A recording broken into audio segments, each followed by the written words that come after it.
Admiral Kim Dae-ho stood at the window of the Earth Defense Command Center, watching the alien ships float above his homeworld like dark clouds before a storm. The massive vessels blocked out the sun, casting long shadows across the cities below. For 200 years, humanity had lived under this shadow. Today, that shadow grew darker. The doors behind him opened with a soft hiss. Ambassador Vexistar walked in, his long blue limbs moving with the grace of a creature that had never known real fear. His four eyes looked at Kim with something that might have been pity if it came from a human face. "Admiral Kim," Vextar said, his voice carrying the musical tones that all Galactic Council members seemed to possess. "The Council has made their decision about your species." Kim turned slowly. At 55, he had spent his entire adult life preparing for wars that never came. Earth's weapons remained unused. Their ships stayed docked, their soldiers trained for battles against enemies who treated them like children playing with toy guns. "What decision?" Kim asked, though he already knew it would not be good news. Vextar activated a holographic display that appeared between them. The image showed the Sol system, with Earth glowing blue at its center. Red lines appeared around the system like prison bars. "The Council has voted. Humanity will no longer be permitted to travel beyond your home system. Your ships will be recalled immediately. Your colonies on Mars and the outer planets will be relocated back to Earth within 1 standard year." Kim felt his hands clench into fists. "On what grounds?" "Your species shows too many signs of aggressive behavior. The incident with the mining dispute on Europa last month, the military exercises you conducted near Jupiter, the weapon research projects we discovered on your moon base." Vextar's voice never changed tone, as if he was reading a grocery list instead of destroying human freedom. "Those were defensive measures," Kim said through gritted teeth. "We have the right to protect ourselves." "From whom, Admiral? The Council protects all member species. You have no enemies, because we do not allow conflicts to develop. Your weapons serve no purpose except to cause concern among the more advanced civilizations." Dr. Park Hye-jin had been standing quietly in the corner during the conversation. She was a small woman with sharp eyes who rarely spoke unless she had something important to say. Now she stepped forward. "What about our research projects, our scientific advancement programs?" Vexitar's attention shifted to her. "Dr. Park, is it? Yes, your research will be monitored more closely. The Council feels that humanity advances too quickly in certain areas. It creates instability in the galactic order. Your fusion projects will be limited. Your quantum research will be supervised by Council scientists. Your artificial intelligence programs will be shut down entirely." Commander Lee Tae-min, who had been monitoring communications from his station, suddenly looked up. His young face was pale with anger. "You're not protecting us, you're caging us." "Commander Lee, you speak with the passion of youth, but without wisdom." Vextar turned to address all three humans. "The Council has guided galactic civilization for 3,000 years. In that time, there have been no major wars, no planetary destructions, no species extinctions due to conflict. This peace exists because we prevent dangerous civilizations from developing weapons they cannot control." Kim walked closer to the alien ambassador.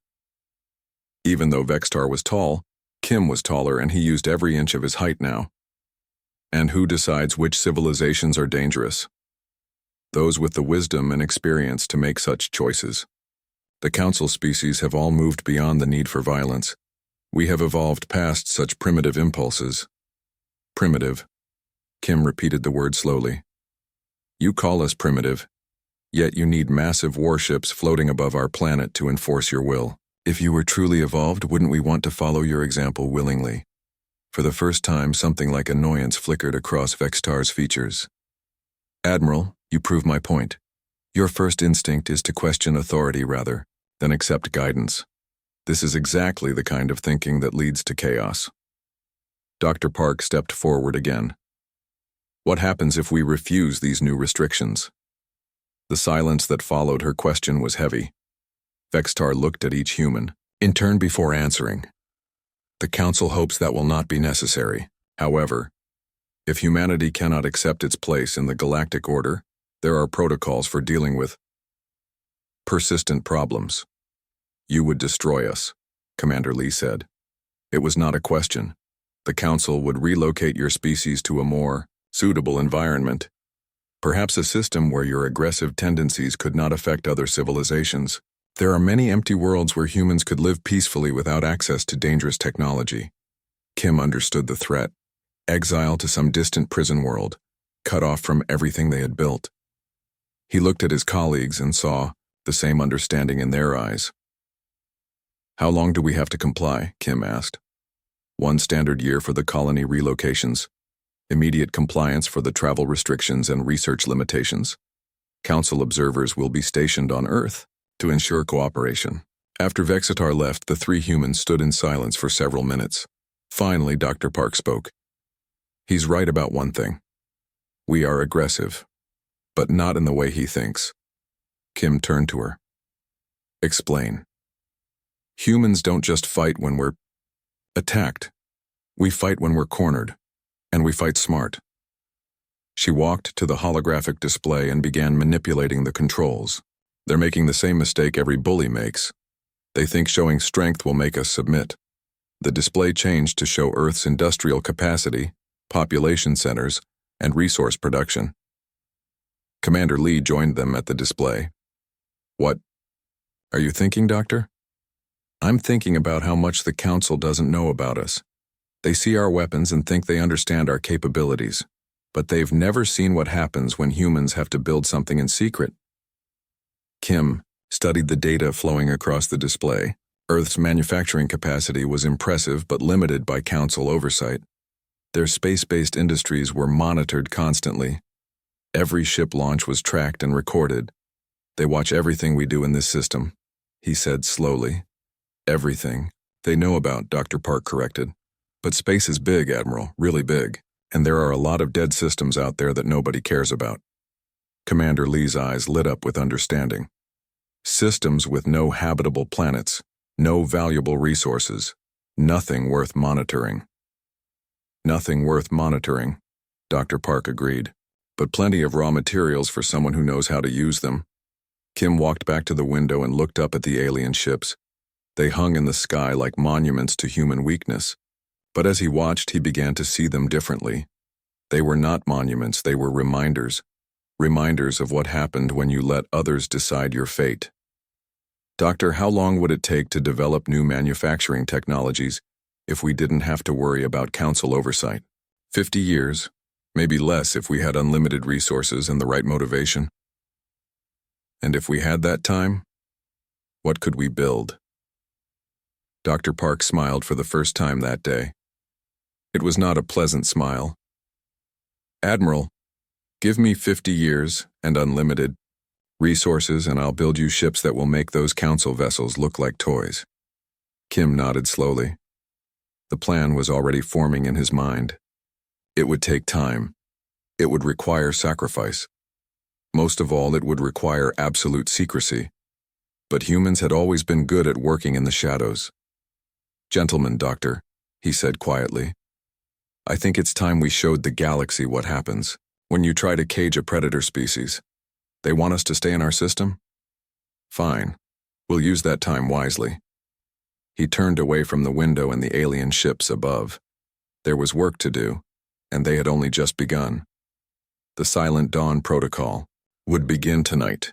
Fleet Admiral Baek Kyung-ho stood on the bridge of Terra's Wrath, watching his officers coordinate the movements of 47 planet-sized warships across 12 hidden star systems. 100 years had passed since his grandfather, Admiral Kim Dae-ho, had first conceived the Silent Dawn Protocol. Now the plan was nearly complete. The bridge of Terra's Wrath was unlike anything the galaxy had ever seen. It stretched for kilometers in every direction, with command stations arranged in perfect geometric patterns. Holographic displays showed the positions of every human vessel, every Council patrol, and every piece of intelligence gathered by their vast spy network. General Han Yu-jin approached from the tactical station. She commanded the Shadow Marines, elite soldiers trained for combat in the vacuum of space. Her black uniform bore no insignia that Council observers would recognize, but every human in the hidden fleet knew her reputation. Admiral, we have a Problem, she said quietly. Long-range sensors detected a Council scout ship near the Kepler system. It was moving in a search pattern, not just passing through. Beck studied the tactical display that appeared between them. The Kepler system housed one of their larger construction facilities, currently building their newest class of warship. Discovery would mean the end of everything they had worked toward. How close did it get? Within sensor range of our outer perimeter, but our stealth systems held. The ship appeared to be investigating gravitational anomalies. Dr. Kang Mi-young materialized as a hologram beside them. She was the chief scientist of the Adaptation Division, responsible for developing new technologies from captured alien artifacts. Her laboratory was located deep inside a modified asteroid, completely hidden from outside detection. The gravitational anomalies are expected, she explained. When you have 47 objects the size of planets, moving through space even with our dampening systems, there will be some distortion. The Council ship was probably investigating routine sensor readings. Captain Oh Dong-hyun joined the discussion. He commanded the reconnaissance division, and his ships were responsible for tracking Council movements throughout the galaxy. His expression was troubled. It's worse than a single scout ship. Our intelligence network reports increased Council patrol activity in several sectors. Something has them worried. Beck activated the main strategic display, showing Council forces across the galaxy. The pattern was clear. Patrol routes had been extended, sensor sweeps had intensified, and several new monitoring stations had been established in previously ignored regions. They suspect something, General Han observed. The question is what and how much, Dr. Kang said. If they knew the true scope of our operations, they would have acted already. This feels like a general increase in security rather than a targeted response to a specific threat. Captain O brought up intelligence reports from their assets within Council space. Our sources indicate growing tension among Council members. There are rumors of disagreements about humanity's continued isolation. Some species want to integrate us more fully into galactic civilization. Others want stricter controls. Either option threatens our secrecy, Beck realized. If they try to integrate us, they'll discover our hidden population. If they increase restrictions, they might stumble across our facilities during enforcement operations. The tactical display chimed with an incoming priority message.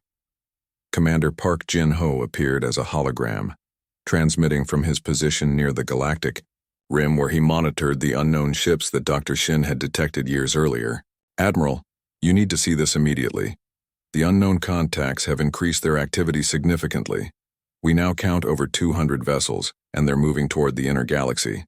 The main display shifted to show the Galactic Rim. Dozens of red indicators moved slowly but steadily toward Council space. The ships were massive, larger even than humanity's planet-sized warships, and their energy signatures were unlike anything in the database. Have they made contact with the Council? General Han asked. Not that we can detect. They seem to be avoiding all inhabited systems, but their course will bring them into contact with outer Council worlds within 6 months. Dr. Kang studied the sensor readings with growing concern. These energy patterns, they're not natural. Whatever these beings are, they're using technology that manipulates space-time on a massive scale. Beck made a decision that would change the course of galactic history. Initiate Contact Protocol 7. I want a reconnaissance probe sent to intercept one of those ships. We need to know what we're dealing with.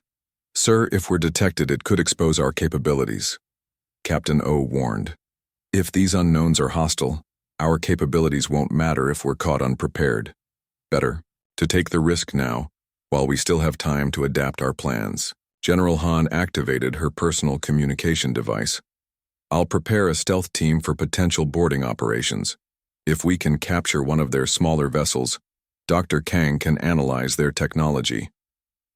Approved. But this is a reconnaissance, mission only. No hostile actions unless they attack first. Dr. Kang's hologram flickered as she accessed additional data streams. Admiral, there's something else. Our deep space sensors are detecting energy discharges near the galactic core, massive explosions larger than anything in our records. The strategic display zoomed in on the galactic center, showing a region of space that appeared to be in chaos. Energy readings spiked and faded in irregular patterns, suggesting ongoing combat or some kind of natural disaster. Could the unknown ships be responsible? Beck asked. It's possible. The timing correlates with their first appearance in our sensor networks. Captain O activated his personal command interface. Sir, I'm receiving reports from our assets in Council space. There's been an emergency session of the Galactic Council. All member species have been ordered to increase military readiness. They know about the unknowns, General Han concluded. But they don't know about us, Beck said grimly, which means we're the only force in the galaxy that can move without Council oversight. The bridge fell silent as the implications sank in. For 100 years, humanity had planned for a war against the Galactic Council. Now they might face a three-way conflict involving enemies they knew nothing about. Dr. Kang broke the silence. Admiral, our manufacturing capabilities are at full capacity. If we accelerate construction schedules, we could complete the remaining ships 6 months ahead of schedule. Do it, and increase production of our experimental weapons. If we're going to face unknown technology, we need every advantage we can create. General Han studied the tactical displays showing human forces spread across the galaxy. What about the contingency protocol? If the Council is distracted by these unknowns, it might be the perfect time to strike. Beck considered the option. The contingency protocol would allow simultaneous attacks on all major Council worlds, crippling their ability to coordinate resistance. But it would also reveal humanity's true capabilities to any observers, including the unknown fleet. Not yet. We stick to the original plan for now. Complete our preparations, gather intelligence on the unknowns, and wait for the right moment to reveal ourselves. Captain O's expression was troubled. Sir, there's one more thing. Our intercepts suggest the Council is considering emergency measures. If they feel sufficiently threatened, they might decide to eliminate all potential security risks. Including us, General Han said. Including us. They might decide that an isolated humanity is a luxury they can't afford during a crisis.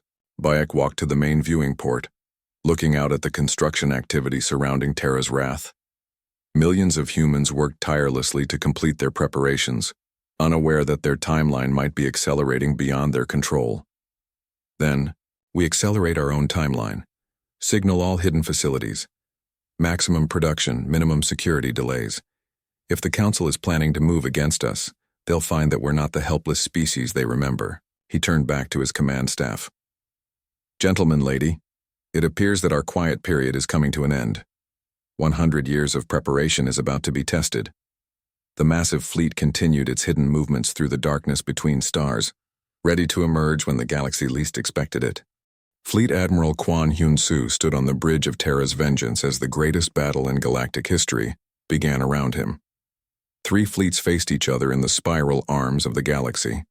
The Council's 50,000 traditional warships, humanity's 47 planet-sized vessels, and the Void Reaper's reality-consuming fleet that defied all understanding of physics and life. Captain Park Jin-ho materialized as a hologram beside him, transmitting from the reconnaissance vessel, Hidden Strike, Admiral. I'm reading massive energy buildups from the Void Reaper fleet. They're preparing to use their consumption weapons on everything in range. Dr. Lee Hae-won appeared on the bridge's central platform, her scientific team having worked around the clock to analyze Void Reaper technology. I've found their weakness, Admiral. The Void Reapers exist partially outside normal spacetime. That's how they consume matter and energy, but it also means they're vulnerable to reality anchor weapons. General Kim Se-ram activated her command, stationed from the assault ship Righteous Fury. My boarding teams are ready to capture Council flagships if needed, but the Void Reapers, there's nothing to board. Those ships are more like living creatures than vessels. Admiral Choi Young-ho joined the tactical conference from his position, commanding the reserve fleet near the outer rim. Council forces are in complete panic. Half of them are retreating, the other half are trying to coordinate with our ships. They don't know whether to fight us or join us. The first Void Reaper attack began without warning. Space itself seemed to tear open as their consumption beams reached toward the nearest Council world. The planet's surface began to dissolve, its matter and energy flowing into the alien vessels like water being absorbed by a sponge. All human ships, this is Fleet Admiral Quan, engage Void Reaper fleet with reality anchor weapons. Protect Council civilians where possible. Terra's vengeance fired its primary weapon, a beam that stabilized spacetime itself rather than destroying matter. Where the reality anchor struck the Void Reaper fleet, their ships suddenly became solid and vulnerable. For the first time in their existence, the Void Reapers faced weapons that could actually harm them. Captain Park's reconnaissance ship detected the alien response immediately. "Admiral, the Void Reapers are adapting to our reality anchors. They're shifting into higher dimensions to avoid the effect." Dr. Lee consulted her displays with growing excitement. "That's impossible for them to maintain. Existing in higher dimensions requires enormous energy expenditure. If we can force them to stay shifted, they'll exhaust themselves." The battle expanded across multiple star systems as both Council and human forces engaged the Void Reapers. But the differences in their capabilities quickly became apparent. Council weapons barely scratched the alien ships, while human reality weapons forced the Reapers into defensive positions they had never needed before. General Kim led the first successful boarding action of the war, capturing a damaged Council flagship whose crew was preparing to surrender to the Void Reapers. "Council vessel secured, Admiral. Their captain wants to speak with our command staff." "Put him through." Admiral Zexkar of the Council Defense Force appeared on the main screen, his blue skin pale with shock and fear. "Human Commander, we had no idea of your capabilities. The Council has underestimated your species." "Yes, you have," Fleet Admiral Quan replied simply. "The question now is whether you want to continue underestimating us or work together to save the galaxy. We accept alliance, full partnership, whatever you require." Admiral Choi's voice came through the communication system. "Admiral, the Council fleet is reforming under human tactical command. Their ships can't hurt the Void Reapers, but they can provide support for our operations." The tide of battle began to shift as human commanders integrated Council forces into their strategies. The planet-sized human ships became command centers for massive combined fleets, their superior technology coordinating attacks across dozens of star systems simultaneously. Dr. Lee made the breakthrough that would end the war. "Admiral, I've analyzed the energy consumption patterns of the Void Reaper fleet. They're not just using their ship's power. They're drawing energy from consumed civilization stored within their vessels. If we can disrupt that connection, the stored civilizations might be freed," Fleet Admiral Quan realized.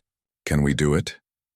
"The quantum resonance weapons should work, but we'll need to get close enough to target their core systems." Captain Park's reconnaissance ship was the first to attempt the dangerous mission. Hidden Strike approached the largest Void Reaper vessel, a massive creature ship that contained the remains of at least 12 different civilizations. "Beginning quantum resonance bombardment," Park reported. "Energy patterns are fluctuating. Wait, I'm reading massive power surges from inside their ship." The Void Reaper vessel began to convulse as the quantum resonance disrupted the connections, holding consumed civilizations within its structure. Lights that had been dark for millennia began to flicker throughout the alien ship. Then something unprecedented happened. Voices began broadcasting from the Void Reaper vessel, not the alien communications they expected, but the languages of dozens of different species all crying out in recognition and hope. "By the Council's wisdom," Admiral Zexkar whispered, "there are survivors in there. Living beings trapped inside those ships." Dr. Lee's eyes widened as she realized the full implications. The Void Reapers don't just consume civilizations, they preserve them as a power source. Every ship in their fleet is a prison containing millions of living beings.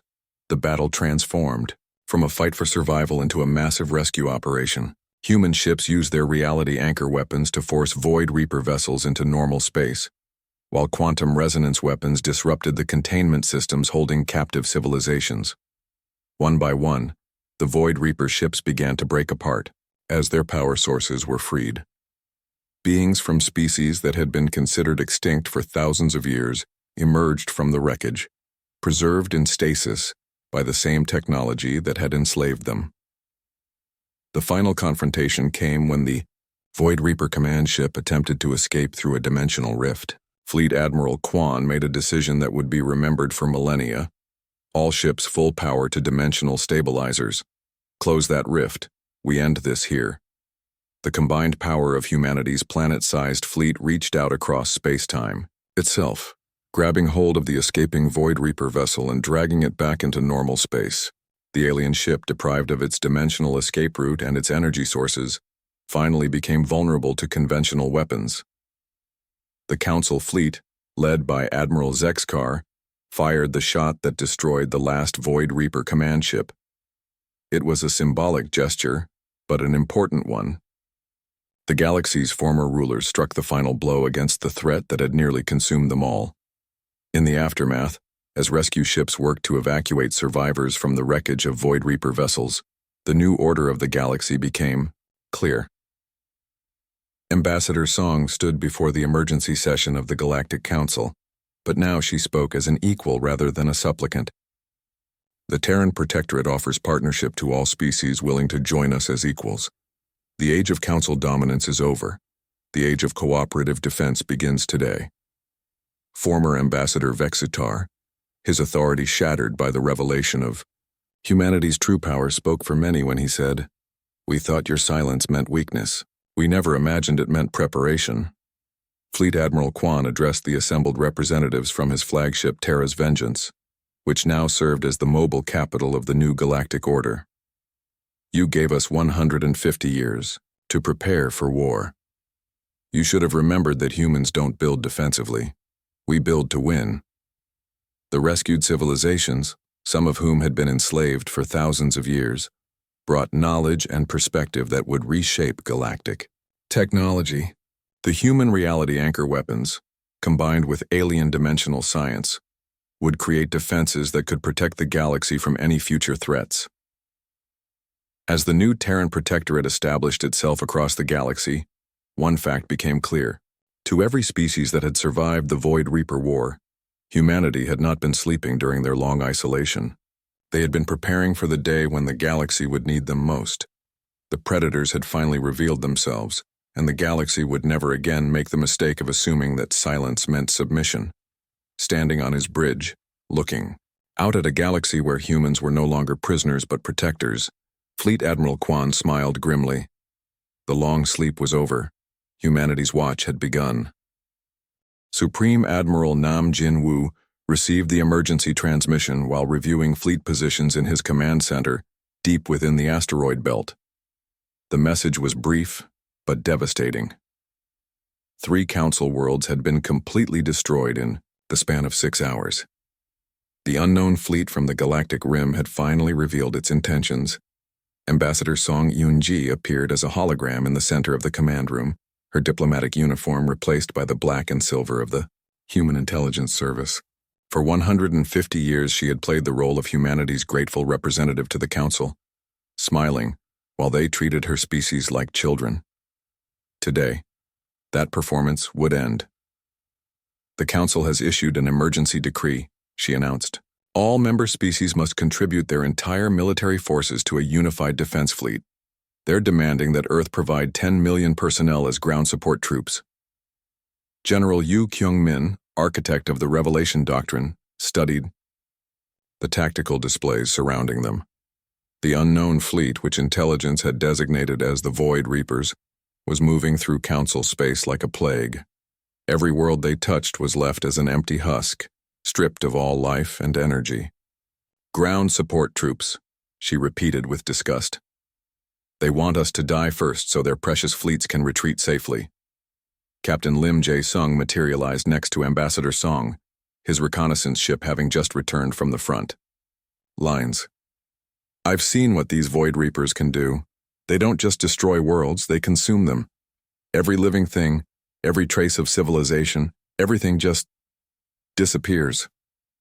Dr. An Soo-jin, creator of the quantum communication arrays that linked humanity's hidden empire, activated the strategic display. It showed the current positions of all forces in the galaxy: Council fleets massing for defense, Void Reaper ships advancing steadily inward, and humanity's 47 planet-sized warships positioned in systems the Council didn't even know existed. "The Council fleet is impressive," she admitted. 50,000 ships from 12 species.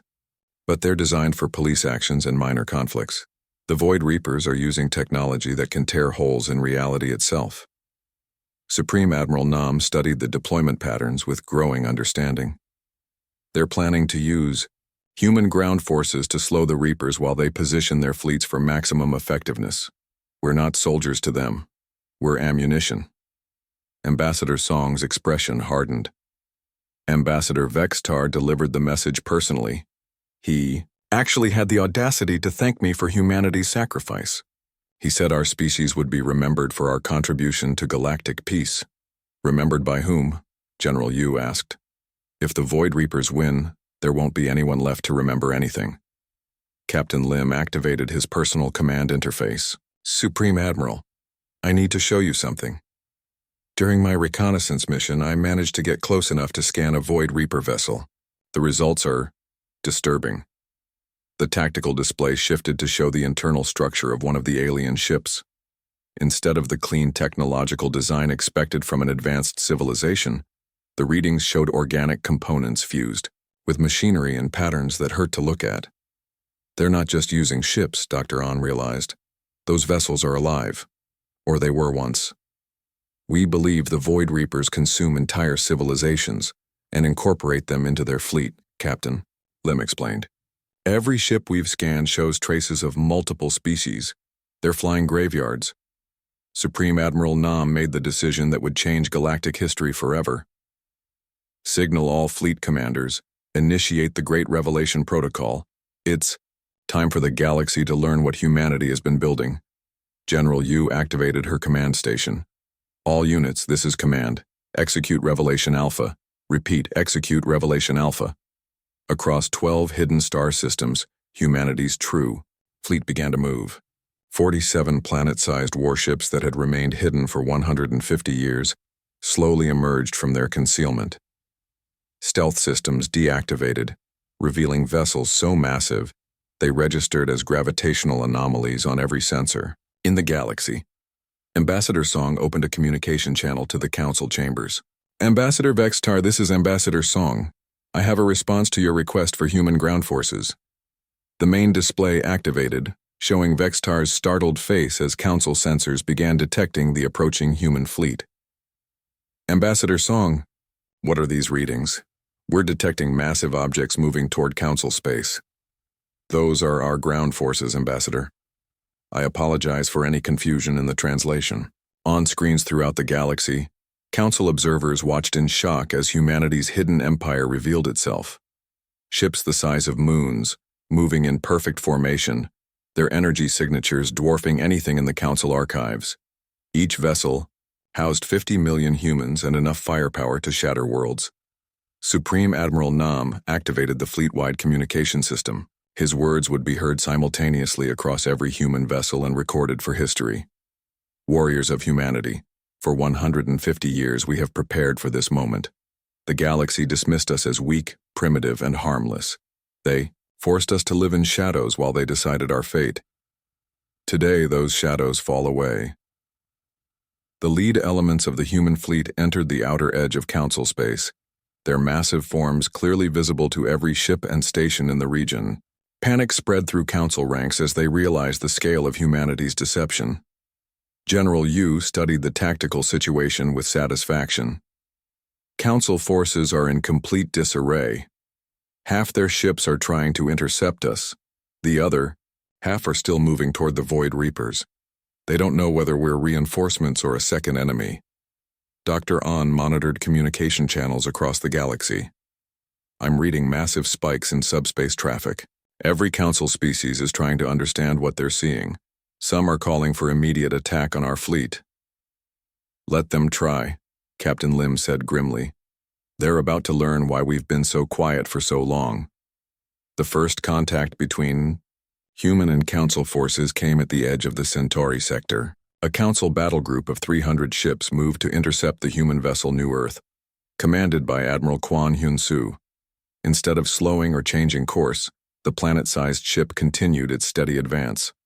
Council fleet, this is Admiral Quan of the Terran vessel New Earth. You are ordered to stand down and withdraw to a safe distance. The Council Commander's response was predictable.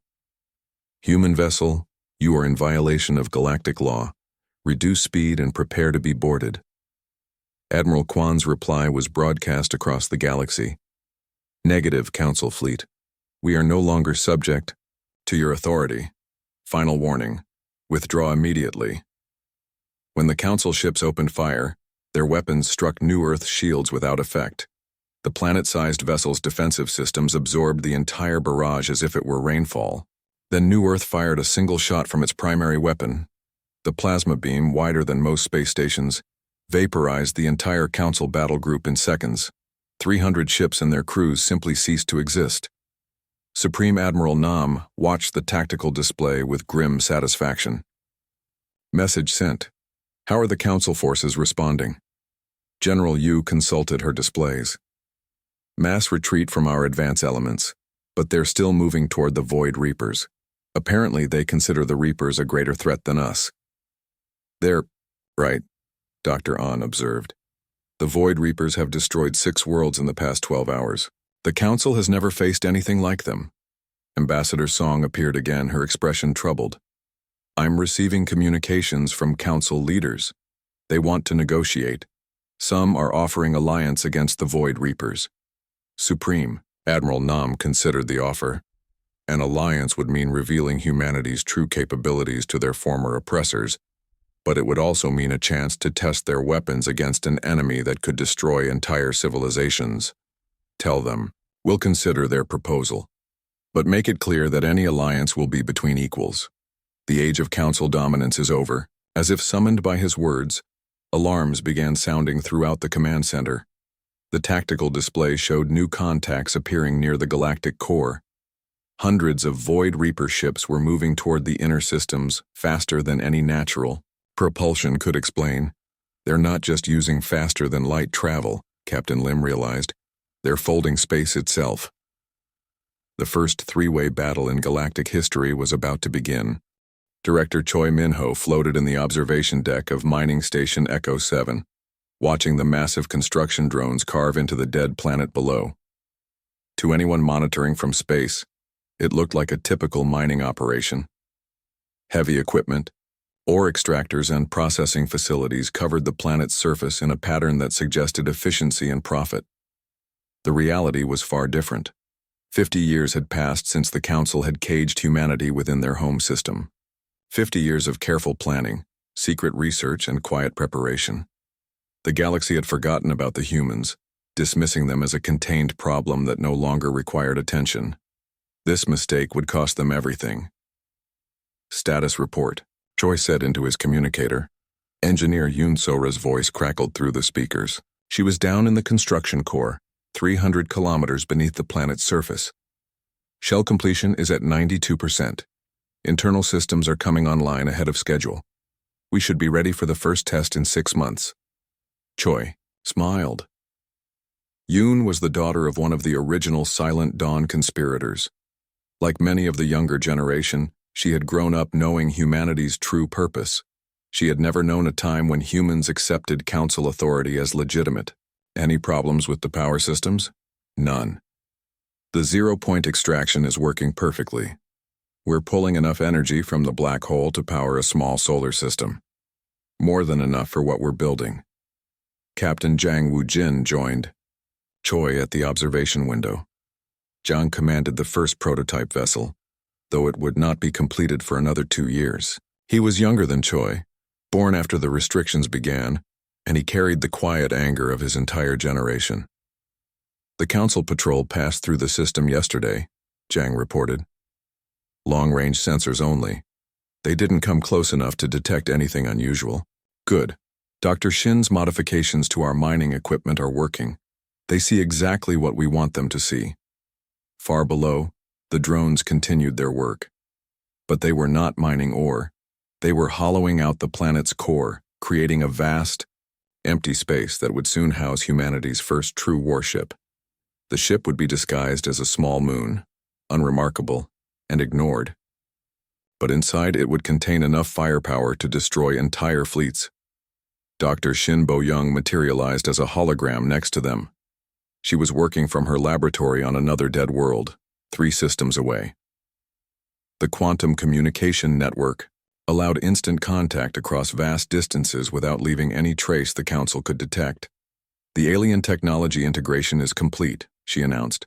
We've successfully reverse-engineered their shield generators, weapon systems, and faster-than-light drives, but our versions are better. Better how? Choi asked. Council technology is designed for efficiency and safety. Their ships are built to last thousands of years with minimal maintenance. Ours are built for war.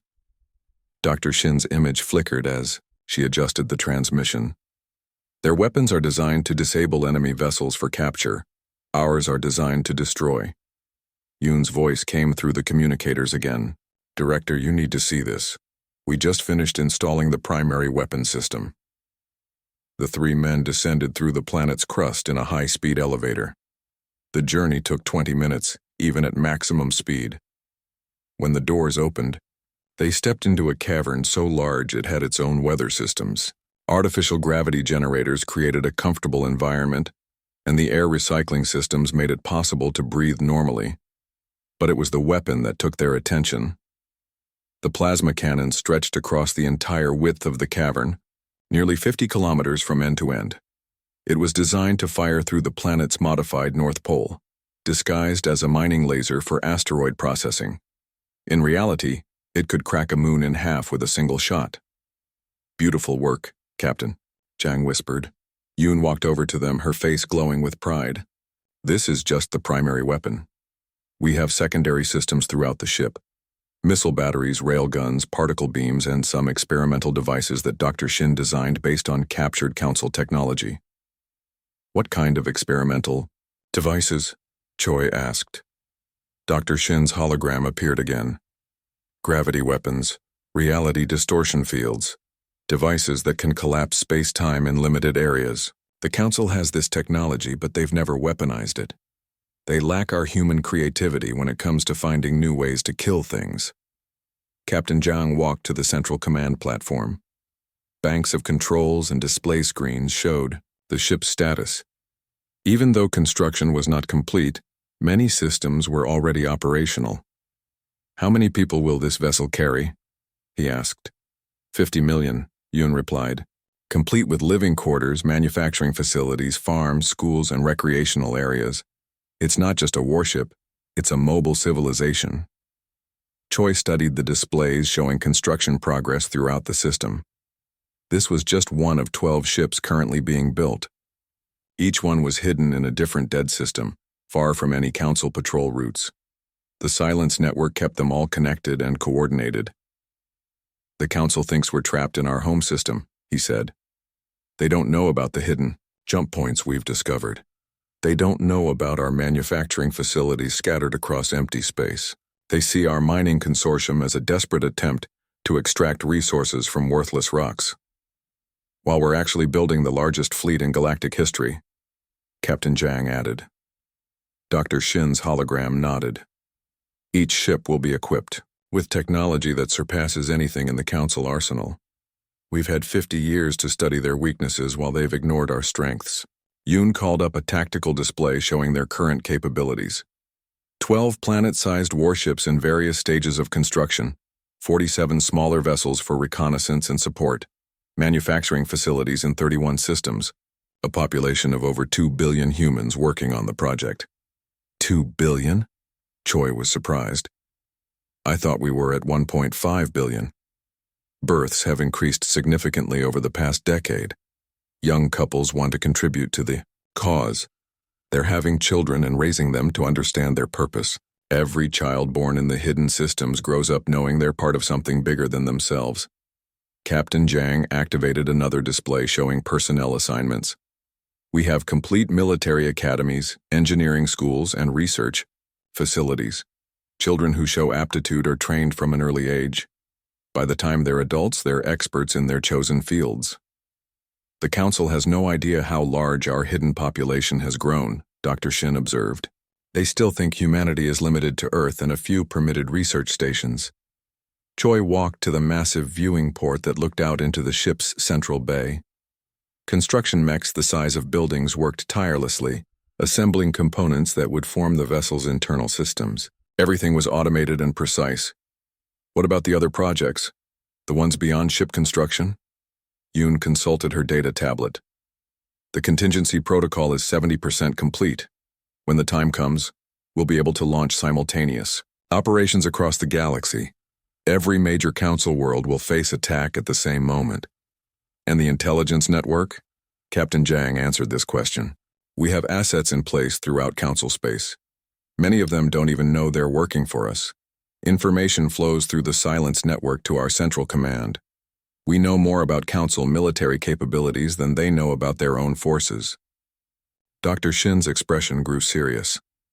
There's something else you need to know. Our long-range sensors have detected unusual activity near the galactic rim. Ships using technology we don't recognize. They're not council vessels. New species?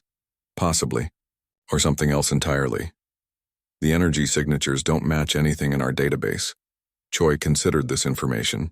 New players in the galactic arena could complicate their plans, but it might also provide opportunities. Continue monitoring the situation. If these unknown ships pose a threat to humanity, we'll deal with them when the time comes. He turned, back to watch the construction work continuing around them. 50 years of preparation was nearly complete. Soon, the galaxy would learn that humanity had not been sleeping during their imprisonment. They had been building. How long until the first ship is operational, he asked. 18 months for basic systems. 2 years for full combat readiness, Yoon replied. Captain Zhang smiled grimly. 2 years until the council learns what happens when you underestimate a predator species.